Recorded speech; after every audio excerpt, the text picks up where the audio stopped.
Today we will be talking about a few of the fights from the American Civil War. First off is Gettysburg. The Battle of Gettysburg was the fight that determined the winner of the Civil War.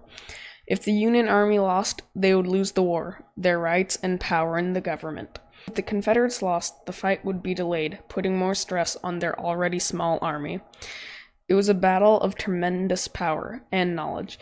82,000 Union and 75,000 Confederate riflemen swarmed the fields, and two of the smartest officers in the war fought. The illustrious George G. Meade defended the Union from a master of troop movements, Robert E. Lee. The battle lasted 2 days, delivering terrible casualties to both the Union and Confederate armies. 3,155 Union and 3,903 Confederate soldiers died in those 2 days.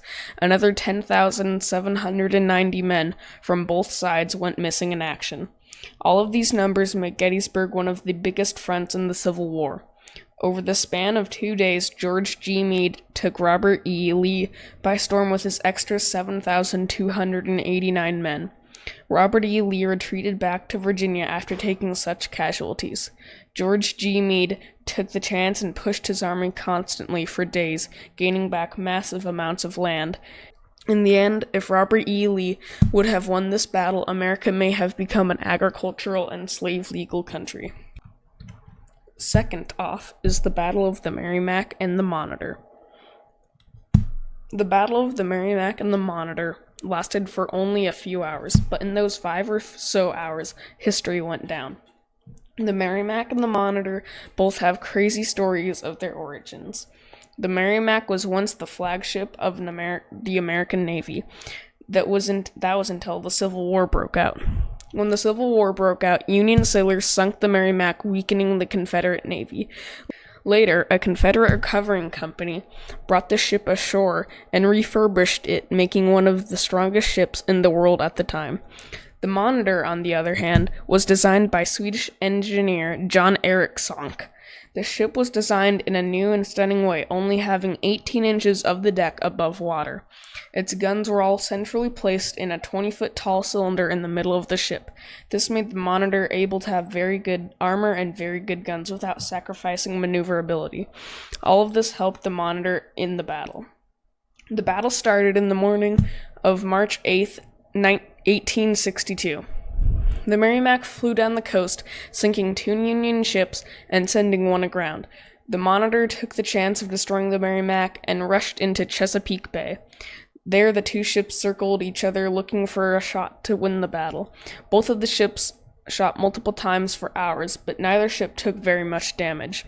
They both walked away unscathed. Later, the Merrimack was scuttled, and the Confederates left the James Peninsula, and the Monitor sunk in bad weather around Cape Hatteras. All in all, the two most powerful ships in the Civil War created havoc with other ships, but against each other, they could not do anything. Finally, we have the Battle of Antietam. The Battle of Antietam happened on September 22nd, 1862. It was the battle that changed the war. It would decide if President Lincoln could release the Emancipation Proclamation, and it decided if Lee's army would become strong enough to fight the rest of the war. The battle started in the early morning. Lee released a special order to divide his soldiers into 3 parts. This was known as Special Order 191. Unfortunately for Lee, but extremely lucky for Lincoln, a copy of the special order fell into Union hands. Lincoln quickly ordered his troops to move, but before Lee's men were destroyed by Lincoln's intelligence, one of the copies of Special Order 191 was reported missing. Before another word could be said, Lee ordered all troops to meet next to Sharpsburg. Lee knew that with his troops spread out so much, he was extremely vulnerable. His soldiers did manage to get to Sharpsburg, but when they arrived, one of the bloodiest battles happened. Lee's troops fortified below a mountain, watching as Union troops lined up around the town and river of Antietam. Most of Lee's men were sick, hungry, or injured. His army was in no shape to fight, but nonetheless they did. The Confederate soldiers started firing upon the left flank of the Union men. The Union army stood their ground and killed as many Confederates as possible. Many died that night fighting out for their states and beliefs. Many of the Confederate units were pushed and killed easily, being outnumbered 1-2. Overall, Lincoln's army took considerable losses, but they took nowhere near as many as Lee's. Finally, Lee retreated to Virginia safely. Surprisingly, as they were retreating, Lincoln's general did not fire upon them, saying that he did his duty by defending Union land.